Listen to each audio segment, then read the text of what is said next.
everybody. It's Donna Nauman, family nurse practitioner. And today I am now officially an author. So I really wanted to put a little spiel out there about my book. It really is for anybody. I marketed it mostly towards nursing, but it really does resonate with everyone. The chapter that I'm going to talk about today is love.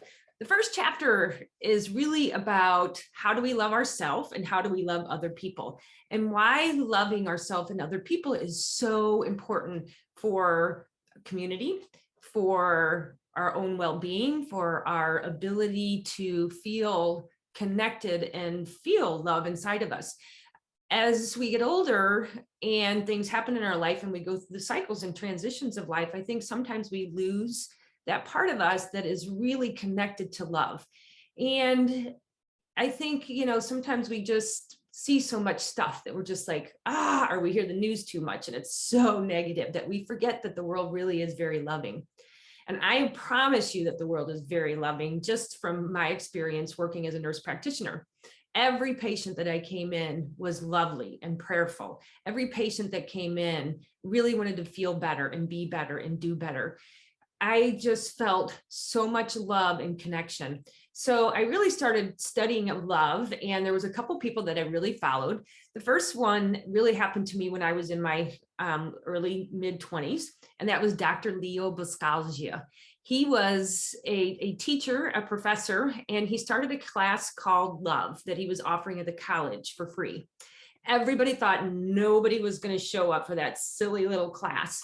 But the day the door opened, there were people standing in the hallways trying to get into the silly little class about love, because we're all seeking it, we're all curious about it, and we all wonder how to get more of it.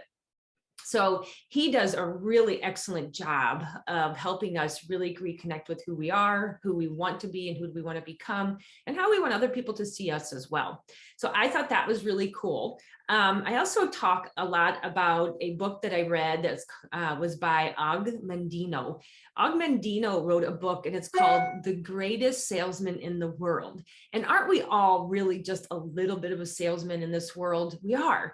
And as a nurse practitioner, a teacher, a fireman, electrical engineer, we're all really trying to connect with other people. And in order to do that in our professions, whatever they are, if we're helping people in any profession, we can learn how to do better simply by reviewing the scrolls of the greatest salesman of life. My favorite scroll is the one that he speaks to about love in my heart and how he connects with each person that he meets.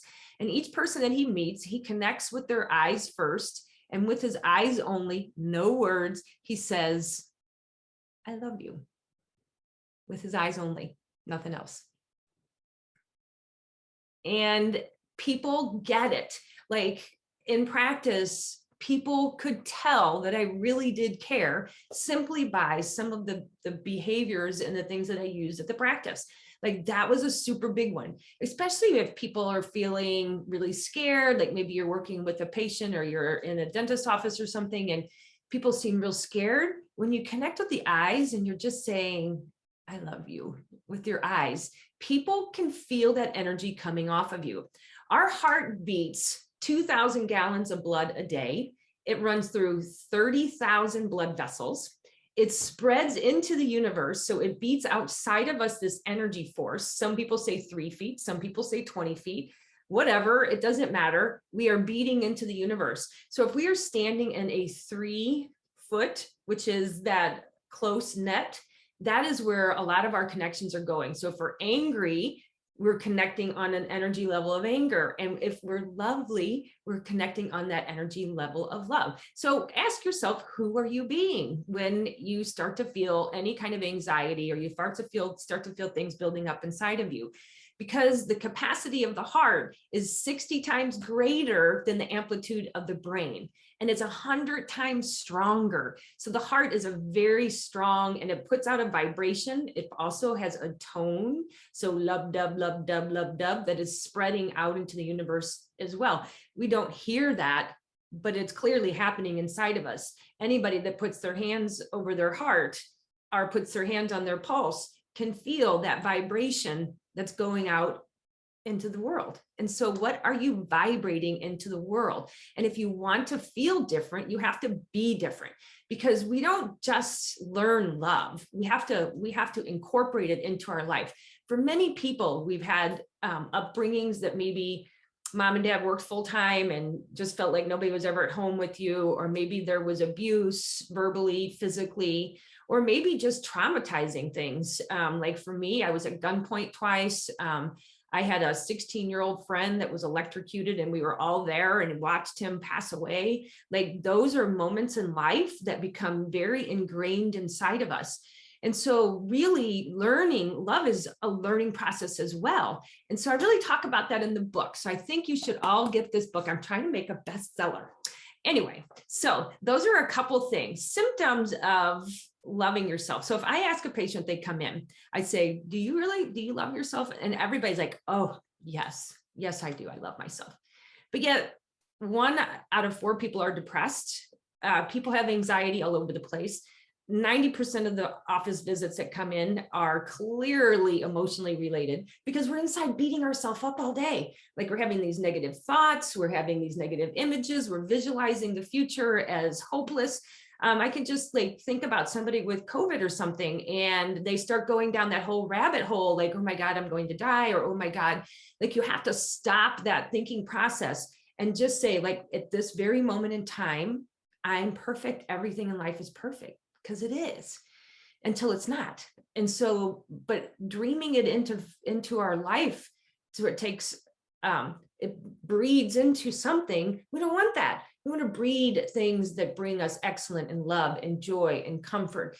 And when we start to feel anxiety, we have to ask ourselves, who or what is going on around us? What are we seeing or judging that is making us feel uncomfortable inside?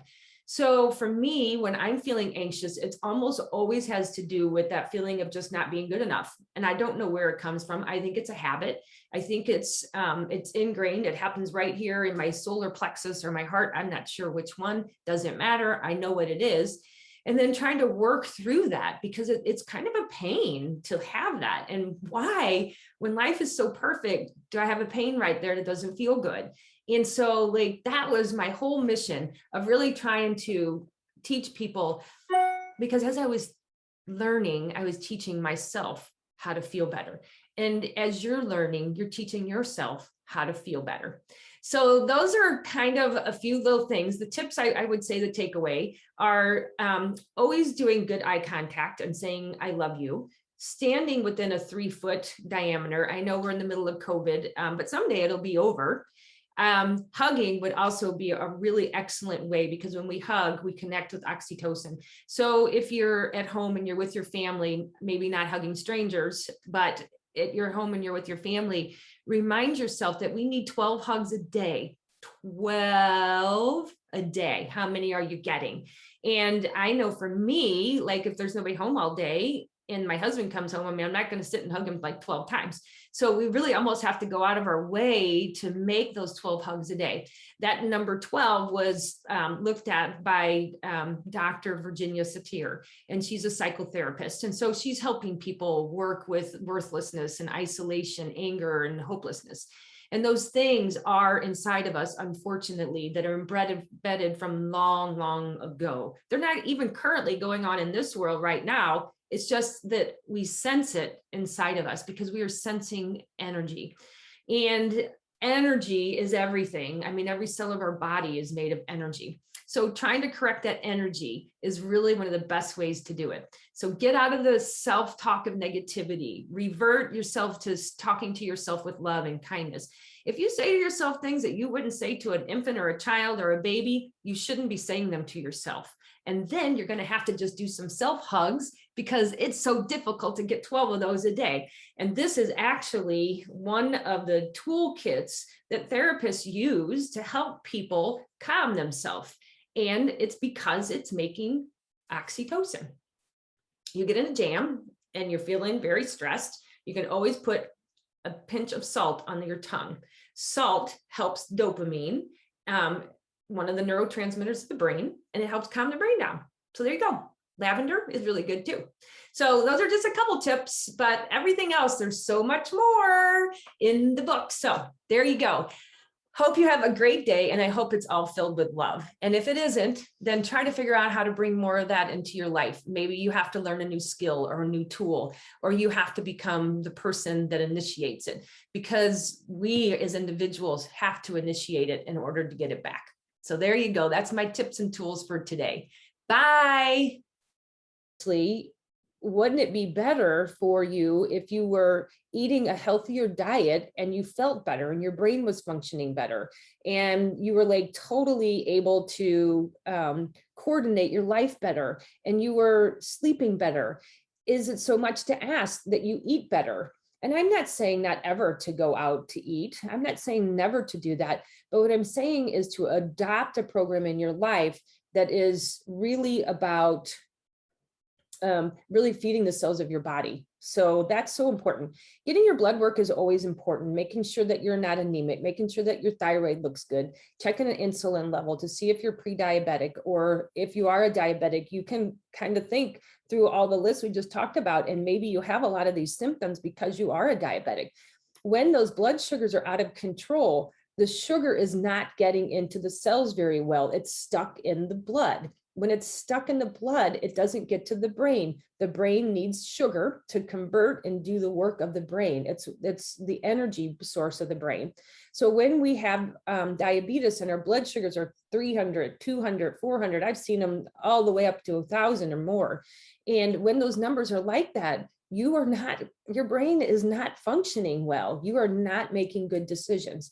And so getting those sugars back down to normal, getting the weight up, maybe using the Shape Reclaim program that I use, or you can do vitamin supplements that I use. Like I use all kinds of different ways to help people lose weight, but really focusing on getting those blood sugars better so that you're thinking and feeling and sleeping better.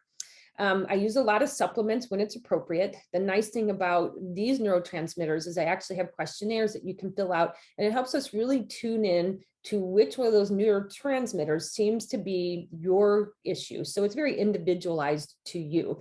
So really trying to figure out which one of these is going wrong. Sometimes it's all of them. And we have to use a broader type neurotransmitter supplement that helps. It's not actually the neurotransmitters, because you can't take the neurotransmitters, they can't cross the blood-brain barrier, but it is the vitamin supplements that help all the neurotransmitters do a better job and helps it move back and forth through the blood-brain barrier. And so in that way, it's more of a supportive way. But again, you have to do the work. If you want to feel better, you have to begin to eat better. That's like the number one thing. There's not a supplement in the world, a medication in the world that's going to work better for you than sitting down at the table and eating a good, healthy meal and making sure that you're drinking plenty of water every day. 75% of Americans are dehydrated, for heaven's sakes, and dehydration causes hypertension. So let's get better drinking our water. The other things that you can do is start exercising. When we exercise, it increases the blood flow to our brain. Well, if we're increasing the blood flow to our brain, we're bringing more oxygen and we're bringing more nutrients into our brain, and it's causing the brain to work and do the things that it's supposed to do. Sleep is super important. So if you don't sleep well, you should really be thinking about, why do you not sleep? I use a book called Why We Sleep, and try to really figure out what the sleep issue is for people. I know it's probably one of the hardest things is to figure out why people are not sleeping. Some of it's habit, some of it's these neurotransmitters, some of it's our hormones, testosterone, estrogen, progesterone. So if you're menopausal, sometimes progesterone will help your sleep cycle better. If it's a testosterone, low testosterone, sometimes replacement with that will help too. We do that for women and men, so either one. But sometimes sleep has to do with our cortisol and our stress levels. So if our stress levels are horrid, there's not a drug that's going to make you stay asleep because you're stressed, your melatonins are off, your cortisol levels all over the place, your vagus nerve, the epinephrine, norepinephrine, all completely whacked out, sympathetic, parasympathetic, all a mess. So correcting stress becomes super important. Sleep is so important because when you're sleeping, your body is getting rid of old things and replacing those old things with new things. So it's cleaning. It's like the cleaning time. So if you're not sleeping, you're not cleaning. The brain isn't cleaning out the things it needs to clean. The body isn't cleaning out. So very, very important. Sleep apnea is like such an overlooked thing. I probably 3 to 4 people a day were diagnosing with sleep apnea, with people that didn't think they had any symptoms at all. But if you have weight issues and you can't see the back of your throat, the uvula, which is the little thing that comes down in your mouth, then you may have sleep apnea and you should be tested. Then people get sleep apnea too. The symptoms of sleep apnea would be snoring, fatigue all day long, breaks in sleep cycle, waking yourself up because you're snoring so loud. And then you don't necessarily even have to be a snorer to have sleep apnea, but often people do, because when we fall, our head falls back, the tongue falls back into our airway and it causes us a. So anytime you have a sleep break, like you're sleeping, you're snoring, and then you stop, it's called apnea. So you can even, like, I've taken my phone and I've recorded my husband while he sleeps, just so that we could see what he's doing. And then we laugh about that because I think it's funny. Brain fog, unclear thinking, slow mental speed, poor focusing, poor processing can all be symptoms of brain inflammation. Sometimes people have had brain injuries in their life and they have some of this brain fog or these unclear thinking patterns or slow speeds. This is always a sign that some kind of inflammation is going on in the body. And again, first thing we're thinking is, how do we reduce the inflammation in the body? And it's all the same things that we've been kind of talking about: getting the blood sugar down, making sure you're sleeping well, eating well, getting your nutrients, doing supplements if it's appropriate, seeing a primary care doctor if it's appropriate. And so really trying to rule out all the bad things. If you rule out all the bad things and you're still having symptoms, that's kind of my juicy spot, helping people feel better when they've been to the doctor and they still don't feel good despite all the tests being normal. So this is just a little about brain health. Brain health is so important. And I like feeling good. I like running, I like exercising, and all of that I can do because I'm taking good care. I'm taking my vitamins, eating nutritiously, exercising in the water. And I'm not trying to like be, hyped up. It is a lot of work. Exercising is a lot of work. I don't like it just like everybody else, but it can be one of those things that feeds the brain the necessary chemicals that it needs. Because for me, exercise really settles down all that nervous energy that's inside. So anyway, this is what we have for today: brain health. If you like it, say you like it. If you like it, send it to somebody else. Let people begin to learn that there is more than one way to good health. If you are taking SSRI, serotonin, uptake inhibitors like the Zoloft, the Prozac, the Lexapro, Paxil, and you're not feeling better, it might be something else. So there it is. Pass it along, because I think everybody could use this. Being healthy is a holistic approach. There is not one thing that is going to cure all things. And so when you think, I'm taking antidepressant, I'm going to feel better, you probably could be doing a lot more to make yourself feel better. So this is about hope. This is about having hope and finding a space of feeling better because you know better. So that's what I have for today. See you next time.